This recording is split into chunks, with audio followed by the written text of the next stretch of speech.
আপনারা যে ভয়ে আছেন যে কেনা বেচা কিনা হবে না, এটা আপনাদের ভুল ধারণা। আপনারা একবার ওই মার্কেটে যান, আপনারা যদি দেখেন বেচা কিনা না হয় 15 দিনের মধ্যে আপনারা আবার এখানে চলে আসেন।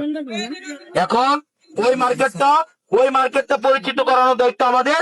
আপনারা সবাই ফুটপাতের দোকানদার ভাইয়েরা, আপনারা সবাই আগামী 3 দিনের মধ্যে আপনারা ওখানে চলে যাবেন। আর যদি না যান, তাহলে ম্যাজিস্ট্রেট যদি কোনো আইনগত সিদ্ধান্ত নেয়, এই সিদ্ধান্তের বিরুদ্ধে কিন্তু আমাদের কিছু করার থাকবে না। আপনারা ভালো থাকবেন। 3 দিন পরে আপনারা হচ্ছে চাঁদাবাজি যেমন অপরাধ, ফুটপাত দখল করা ঠিক একইভাবে অপরাধ। আমরা চাঁদাবাজি নির্মূল করতে পেরেছি।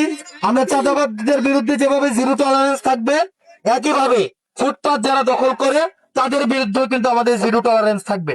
আমরা চাই আপনারা আপনাদের ফুটপাত দখলকৃত ভাইদেরকে দৃষ্টি আকর্ষণ করে বলছি, আপনারা এখানে যারা আছেন, আপনারা ফুটপাতের ভাইয়েরা, আপনারা যেহেতু জীবিকা নির্বাহ করেন, একটা পরিবার চালাতে হয়, সেজন্য আপনাদের প্রতি আমাদের সবার সংবেদনশীলতা রয়েছে। আপনারা আমাদের ভাই, আপনারা 3 দিনের মধ্যে আপনারা জেলা পরিষদের মার্কেটে চলে যাবেন। আসসালামু আলাইকুম ওয়া রাহমাতুল্লাহি ওয়া বারাকাতুহু।